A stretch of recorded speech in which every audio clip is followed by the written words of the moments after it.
Good morning, Bridget. Thank you so much for joining us on Global Wellness Day.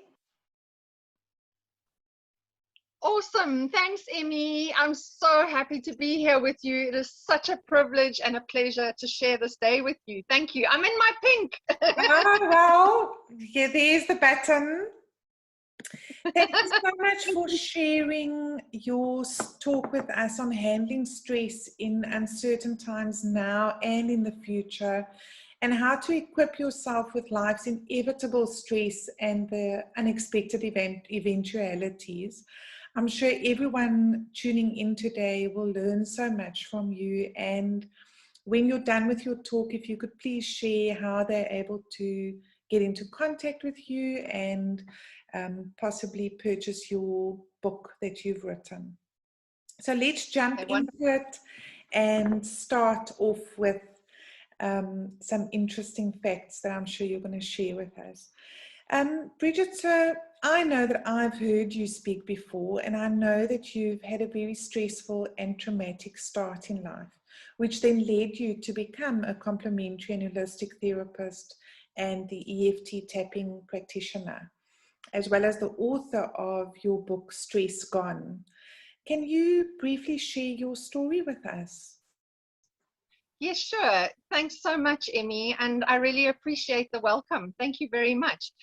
Very briefly, growing up under the roof of an abusive, philandering father, I grew up with a lot of anxiety and stress and trauma from a very young age. I constantly had stomach problems as a young girl. At 6 years old, I was sent off to boarding school. At 8 or 9, I developed duodenal ulcers. All of this led to me developing dyslexia when I was very young, which obviously had some serious effects at school, shame, humiliation. That added to and compounded the stress and trauma that I was going through, as well as the anxiety in the classroom, etc. But fortunately, I was able to completely reverse that as a young adult, thanks to the Rebecca Osterwick School of Reading in Johannesburg and an excellent optometrist who actually, believe it or not, specialized in childhood stress-related reading disorders. So through that, I was able to completely reverse that, which is why I'm able to write a book and do what I do today, which was amazing. I also lost my only brother very young, and he was killed in a car accident, unfortunately, and a few years later, my mom succumbed to cancer. On top of that, I married very young, and within about 18 months, I divorced my very abusive alcoholic husband. I am also a cult survivor. I've been held up and hijacked in armed robberies, and when we were traveling overland through Africa, I was surrounded by we were surrounded by military on a few occasions. So that's just the short list of what contributed to my anxiety, stress, and trauma, and probably led me to doing what I do today in so many ways. All of this led to adrenal failure, chronic fatigue syndrome. I've burnt out twice, but it wasn't until I was diagnosed with what the Americans call Lyme's disease. Here in South Africa, we know it as rickettsia, or it's tick bite fever.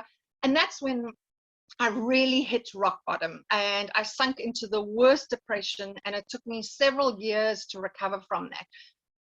But I learned so much in that dark process, in the depths of despair. And ironically, even as a therapist, I wasn't immune to and couldn't avoid having to confront all the skeletons in my cupboard, all those demons of my past. And fortunately, on the other hand, being a therapist, I was now able to help myself using the self-regulating and self-soothing techniques that I work with today, as well as this helped me heal my inner child so that my inner child could feel safe, secure, nurtured, and loved, which is really an anecdote to stress, to so much of, when you understand how that all fits together.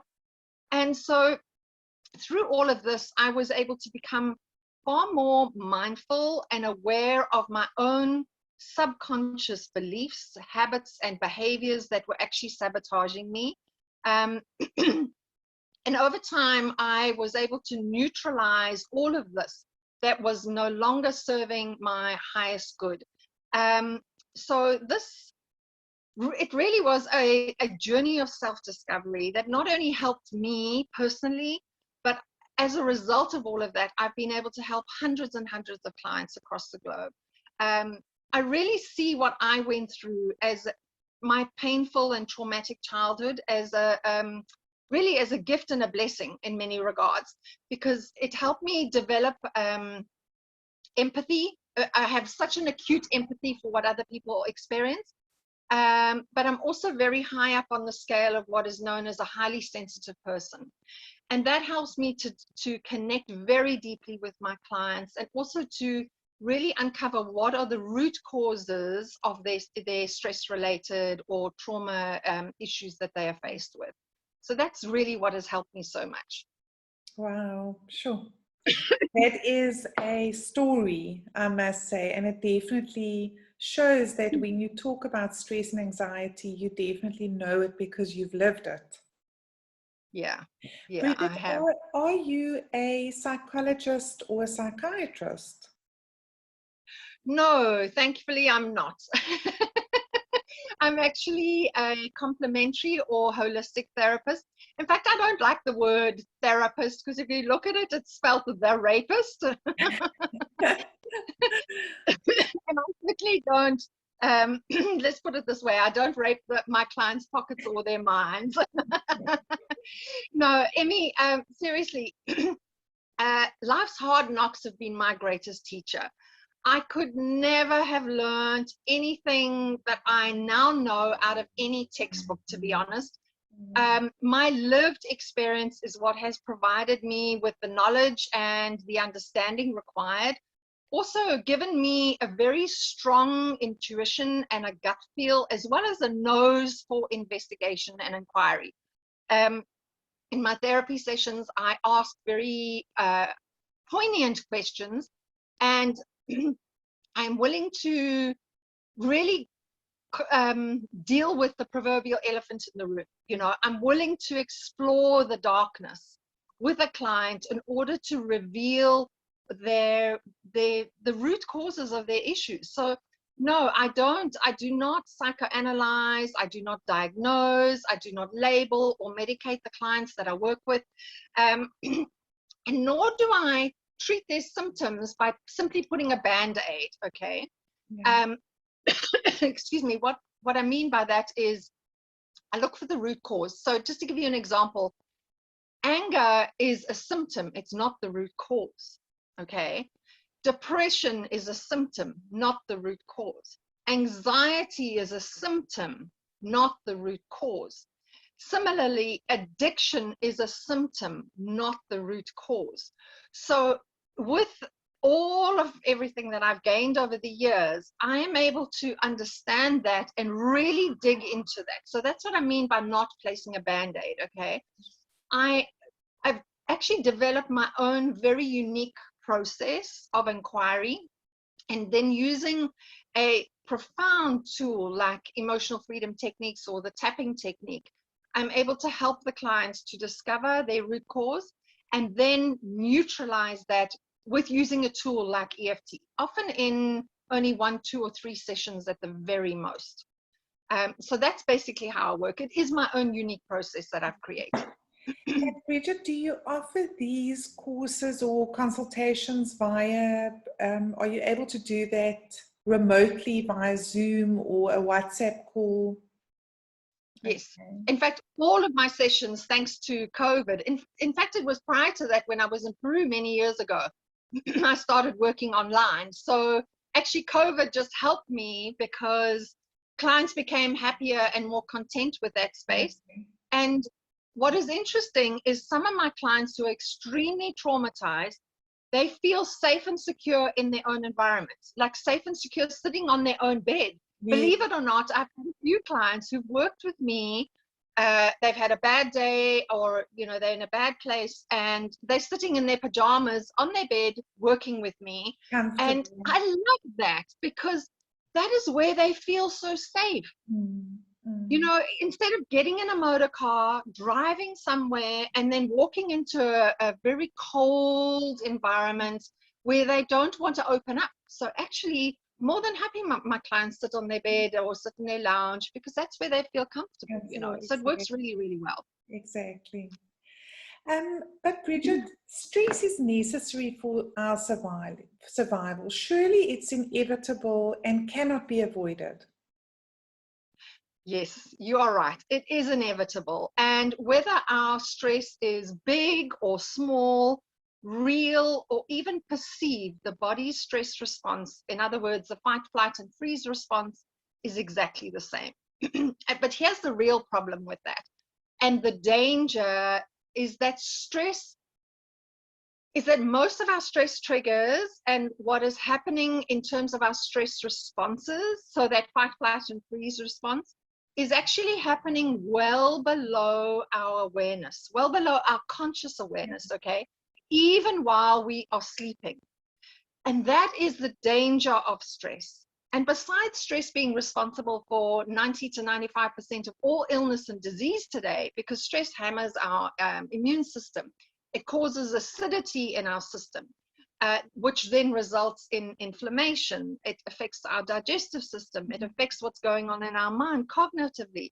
It affects our performance, as well as our behavior, our emotions, and all of that I actually address in my Stress Gone book, which, you know, will help people to be able to understand it. So I don't want to go into too much of that today, but it really can help them understand themselves a lot better. Bridget, sure, there's so much. We are in a stressful time. We've come out of a stressful time. We're kind of looking for the light.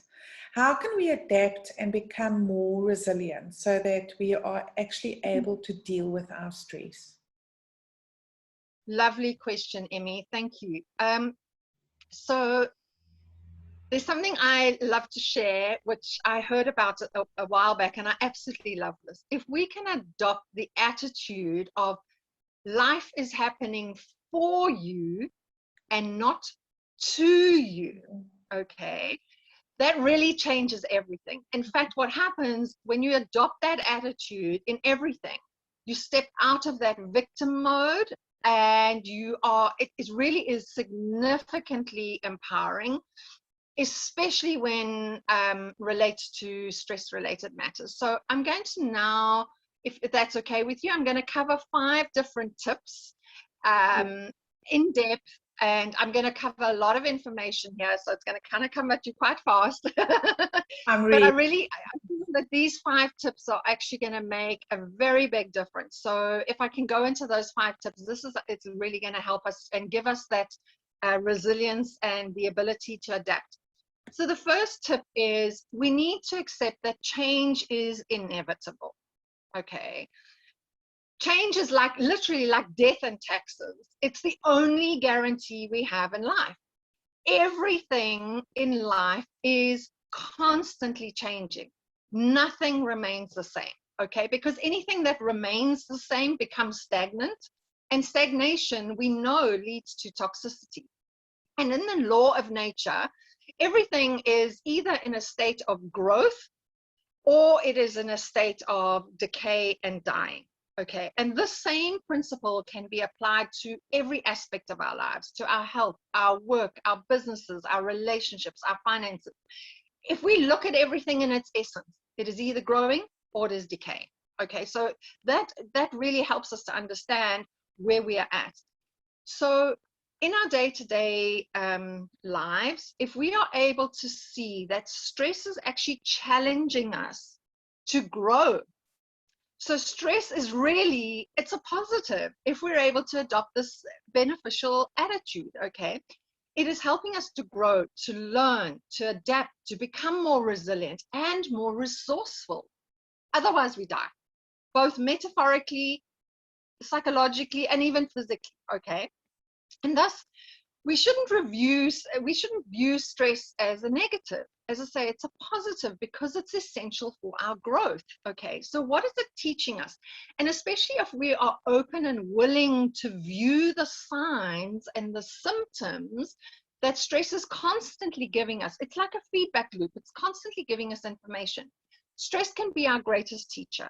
Stress is a wonderful catalyst for change, okay? Stress is also a motivator and an inspiration. It is character building. It is giving us early warning signals, all right?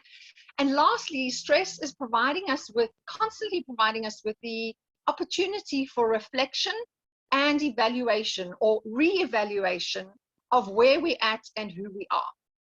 So I've come to the realization that the more safe and secure and sense of self-love we have, the less likely our day-to-day stresses are going to affect us, okay? And then it's far easier to go with the flow and have the confidence to be able to adapt to whatever's happening literally on the fly. And we can actually move and flow with life as opposed to having this hard knock all the time. So this is really, in fact, this is what leads into my second point here. The second tip I want to give is, and I had to experience this myself, and it was only after years of understanding that I came to this realization that we need to become more consciously aware and mindful, okay? So this is what helps us to make the necessary changes in stressful situations and also in, day-to-day circumstances. Did you know that an airplane flies off course 90% of the time? And that a pilot is constantly having to redirect that plane in the direction that they want to land that plane, okay?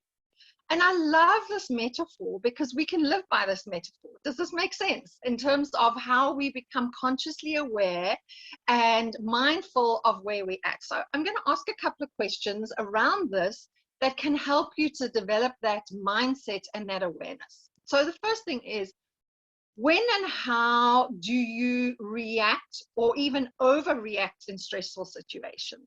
Okay. The next question is, who or what pushes your buttons and triggers you?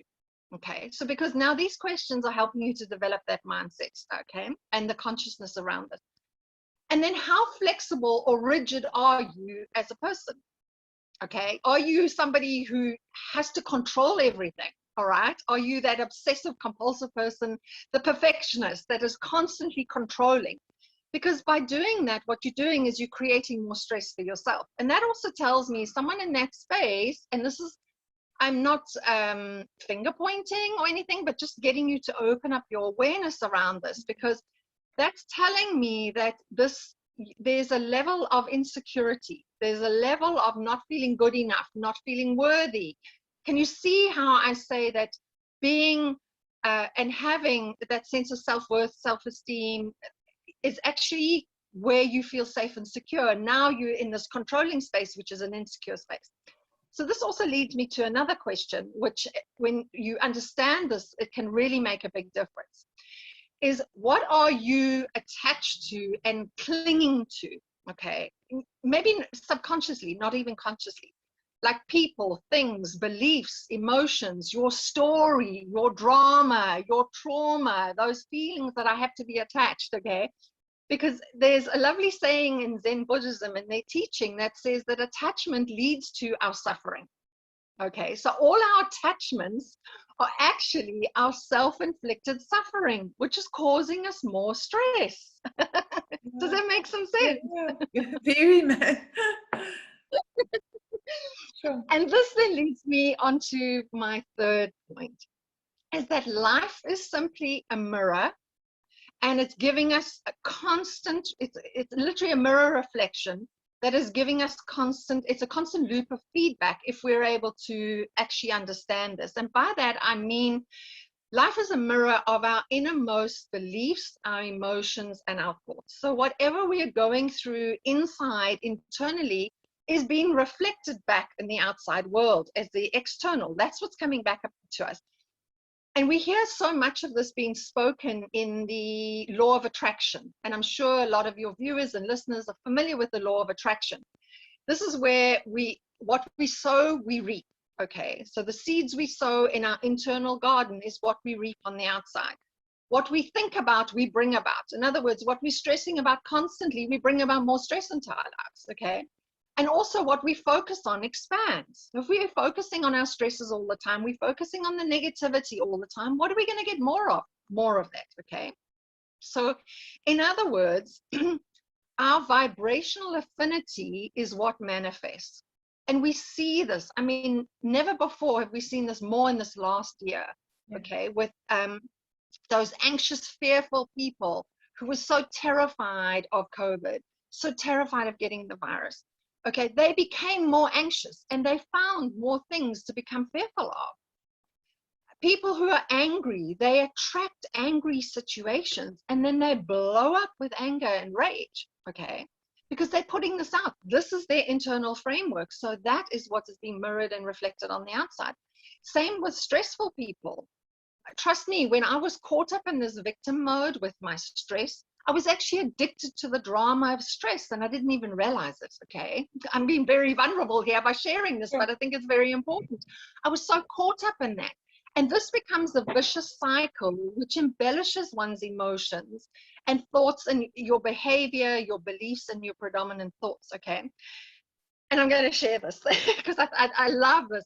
We all know that one person who wears stress like a badge of honor, okay? That one person who thinks that the more stressed they are, the more important they are, you know, the more important their job is because they're so stressed. But actually, that couldn't be further from the truth. They're simply out of control and insecure. And they're creating all this drama, stress around them all the time. So this leads me on to my fourth point. Is this making sense, Emmy? Completely. There's so many lights going on. Good, good. So I really hope this is adding value to everyone who's listening, because they can take this and they can, you know, take this in bite sizes and listen to the audio or video again, hopefully, and understand this. So the fourth point I want to make is that there are very few of us who are willing to assume 100% responsibility for everything that's going on in our world, okay? And this is all the data that Dr. Hugh Len, who is the most amazing teacher of Ho'oponopono, he shares this and he talks about all the data. And he talks about us having to assume 100% responsibility for ourselves and everything that's happening in our world. So even fewer of us, myself included, are prepared to do the internal work that it takes to face and process our stuff. Yeah. Instead of living in denial, repeating those unhealthy patterns that we know are sabotaging us, blaming everybody and everything else for our misery. Trust me, I was there not so long ago, okay? And that's why I teach what I teach, okay? I realized after a while of banging my head constantly that, you know what, nobody else was going to do the work for me. Nobody else was going to sort out what was happening inside. I had to do my own personal work. I had to process in order to heal myself. It was all about me, not about everybody else, okay? So that's what I mean by everything is inside and life is just a mirror reflection of what's happening internally. So the next point is that we all have a choice in every day and in every situation. What energy do we want to vibrate out into the world? Because ultimately, what energy do we want back from the world? Okay, because that's the mirror reflection. Do we want more stress, more fear, more anxiety, more anger, more depression, more trauma? Or do we want more love, more blessings, more gratitude, more kindness, more abundance? Because if that's what we want, that's who we should be on the inside. So it takes time to weed this out and to, you know, like gardening, you've got to take out all the weeds for the real beautiful fruits and vegetables to grow. That's what we need to be doing to ourselves. And actually the latter, which I referred to as of your love and blessings and gratitude, that is the greatest antidote to stress. In fact, it's like wearing a Teflon coating that protects you against stress, okay? And so I don't know if anyone is familiar with David Hawkins' book on power versus force. It's an excellent read. He has used kinesiology, and kinesiology, essentially for those who don't know, is muscle testing, okay? Where you actually take your hand and you press on your hand, it'll give you a yes or a no answer. And he's created what I absolutely love is known as the map of consciousness. So I'm going to go through that very briefly, because people don't actually realize what how our predominant emotions and thoughts and our consciousness literally makes us sick. And I'm talking, when I say sick, I mean all our illnesses and diseases can be traced back to our emotions and the predominant emotions that we've been holding on to for years. So anger tends to affect the liver, sadness, our lungs, stress and anxiety, our gut, depression, our heart. Another lovely metaphysical teacher, which probably everyone's familiar with, is Louise Hay.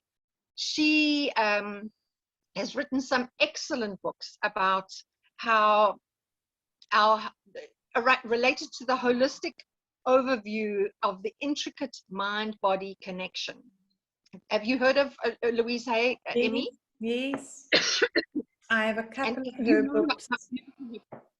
You know how beautiful her books are. Absolutely. And so what I'm just going to cover, just to give you an understanding of what this actually means. Shame and humiliation, according to David's map of consciousness, is as low as a 20. Okay. Guilt and blame is a 30. Apathy and despair is a 50. Anxiety and fear is around 100. And anger and hate is 150. Versus the positive elements, which is acceptance and forgiveness, is 350. Can you see the disparity of these negative, dark emotions that hold us back and keep us in a low vibration versus acceptance and forgiveness, which is 350? Love and resonance is, or reverence, should I say, love and reverence is 500. Wow. Wow. Okay. Wow. Joy and serenity is at 540. Peace and bliss is at 600.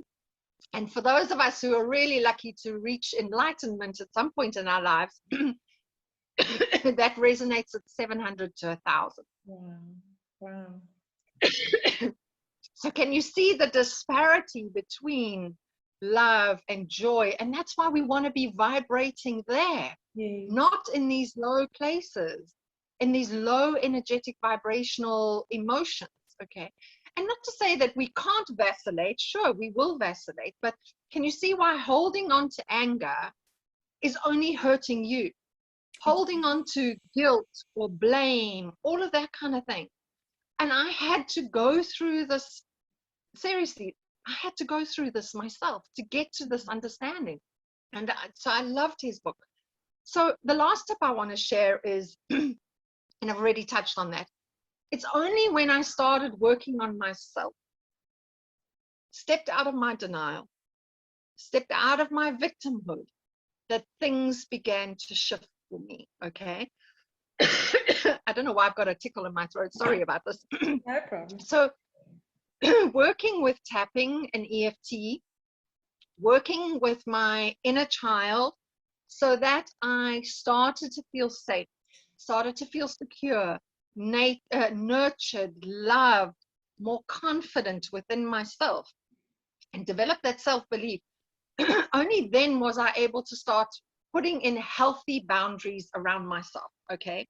And get rid of those toxic people or those toxic situations that no longer serve me.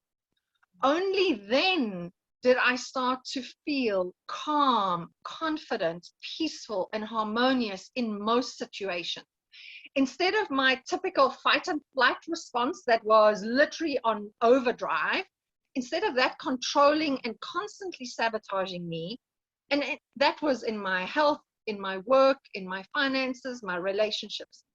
So over the years, I was willing to step into some really radical healing processes, which I'll share with you, in order to make these deep inner shifts. Now, this is what I felt I needed and wanted to have in order for me to be able to understand myself, in order for me to uncover. Now, I'm not suggesting that anybody has to go and do what I did. I'm just saying that this was the path I took, okay? All of us have different paths, but this is the path that I took that has actually embellished my wisdom and understanding of the human psyche and what goes on physiologically as well as mentally and emotionally. So I traveled to India. Over several trips to India, I spent months in various ashrams learning how to meditate. Recently, I've completed my third silent meditation retreat. This was actually my second 10-day silent retreat. It's a Vipassana meditation retreat, and we have a retreat center in Worcester. And I meditate daily because this has helped me to heal, but it's also helped me to retain my internal balance and to develop more self-love and peace and inner calm, so that I'm able to go with the flow of whatever life is kind of throwing at me. Okay, and I'm also going to share the next radical step again. And again, you don't have to follow what I did. This was really a journey that helped me uncover my inner consciousness. I have done many really deeply transformational sacred plant ceremonies. So with ayahuasca, San Pedro, which is the cactus, I've worked with the frog medicine known as Kambo. I've worked with the West African plant known as Iboga, and I've also done some sacred mushroom journeys. I was very fortunate a few years ago to spend 6 months in Peru working with some shamans there. Oh my God, that was such a deeply, deeply cathartic healing process. Wow. Not recommended for everybody. But, you know, this really expanded my consciousness, as I say. It has helped me to tap into what are my subconscious beliefs? What is sabotaging my behavior and my habits and my thoughts and my emotions that I was unwittingly projecting out into the world, drawing more anxiety, stress, and trauma into my world. So literally, I was hurting myself. Okay, so can you see how I'm bringing this around in terms of that's what I had to uncover? And so in closing, the only way that we can really adapt and become more resilient to handling our stress in uncertain times, now and in the future, and in order to equip ourselves with those inevitable stresses and unexpected eventualities, I believe the very best we can do is to face up to our stuff. Really, that means having to heal and process our inner stuff. And I call the inner stuff, like the inner me, my enemy. Okay, if you look at the words, inner me, enemy. I mean, the two, it's like this. Okay. And I really believe that we are living in 2021 now. We can no longer live in denial and be like ostriches with our heads in the sand, okay? If anything, 2020, the year of 2020, if you think about it, 2020 is clear vision, it's clear sight, it's inner vision and insight, okay? All of this global toxicity is literally a metaphor for our own outpouring of our own and our collective inner toxicity. It's all this deeply buried caca that has literally been lurking under the surface, that we buried under the carpet for years and years and years, that is now coming out. Yeah. People have been forced to live together, to cohabit, be in stressful situations in order to face themselves. I mean, how beautiful was 2020 for that, you know, to be isolated and not being busy with all these things out in the world that are our distractions. So essentially, all of this comes down to a few little key things. This is the most empowering thing that we can do for ourselves, is to learn to love and forgive ourselves, okay? Is to have the acceptance for what we cannot change, to let go of those things that no longer serve us. All of those attachments that we have, let them go. They're not serving you. They're causing you stress. They're causing you anxiety. They're causing you depression or trauma. Let them go. Make empowered and healthy choices. Learn to know who you really are. The good, the bad, and the ugly. Okay, I've had to do it. Okay. Learn to accept and love yourself unconditionally. All of us are perfectly imperfect. Okay, that's how we were designed. All of us, we're beautiful that way. And life is a journey of experiences and self-discovery. So embrace that, embrace it. As Byron Katie says, do the work, be it self-care, inner child work, meditation, EFT tapping, whatever it takes. The less attachments we have, the less we're going to suffer from our anger, our stress, our anxiety, our fears, our depression, all of those things, addictions, trauma, all of which, trust me, I have been there. I know what it's like to walk this journey. I can guide you. If you want some help, I'm more than willing to help anybody who wants to hop onto this journey with me, and I will guide them through many of the processes and what I've gone through. So as I say, I've lived this experience. I know what I'm talking about. I've been there. So in closing, I want to give just a couple, if anybody wants to get some further tips to develop their resilience and fortitude to help them cope and enable them to thrive and live their very best life instead of surviving, I highly recommend my Stress Gone book, even if I say so myself. This book, really, Emmy, everything I teach in this book is what I've learned. Okay, this is the culmination of, oh my word, decades of information that I had to sift through, work through, and understand. So I have 16 self-regulating and self-soothing calming techniques you can choose from that are going to help you calm and stay balanced and in control in any daily stressful situations. Why 16? Because we're all different. You know, I was testing and tweaking, and does one work? What do I like? What doesn't work? So we're all different personalities. Yeah. So I've given you all 16 that you can play with and test and see what fits for you as a person. There are 50 self-care techniques here as well, which you can incorporate into your daily life. All of them are going to mitigate those short-term and long-term effects of stress. And lastly, the best part of this book is the audio process that I've included in here. This audio process, in fact, the foreword of my book was actually written by the person whose audio this is. And I'll just read you very, very quickly what it says here. So I used his audio process. This has helped me so much to neutralize all kinds of unwanted emotions and events from the past, even things in the future that you're stressed about and fearful of. You can actually use this audio process. So this is what he writes here. Although I'm responsible for creating one of the self-help methods referred to in this book, I'm very pleased to see the diversity of information on many other methods and tools. Bridget makes it exactly clear on how to use all of them singly and in combination. And this book will help you lower your stress, guaranteed. I heartily recommend it. And that's what he had to say about my book. So I only have 10 copies available of my book. Only 10 at the moment. Anyone who wants a copy, I will gladly sign it and courier it to them anywhere in South Africa. I use the courier guy only because they're the closest. So the cost is 450 Rand, including the courier delivery anywhere within South Africa. So they can inbox me and I will send them to it. So hurry up. There are only 10 copies, okay?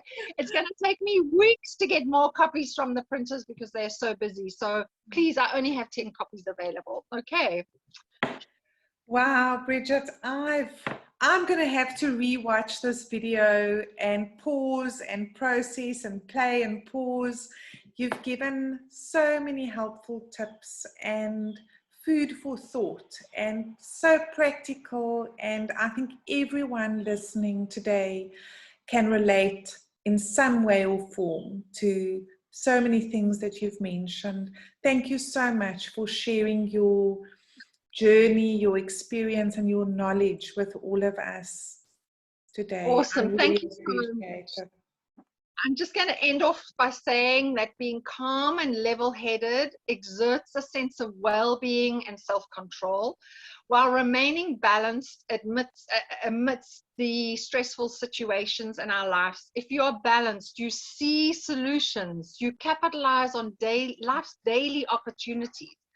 And living in love, joy, and abundance is the greatest stress antidote. So that's it from me, from my home to yours. Lots and lots of love, and I wish you stress-free living. Bridget, thank you so much. Thank you so much for sharing, and we will put your contact details at the bottom of this video, and then people can contact you for more information. And I'm sure everyone needs a helping hand like yours. Wonderful, Emmy. Thanks so much. Thanks, Bridget. And all the best. You too. Bye.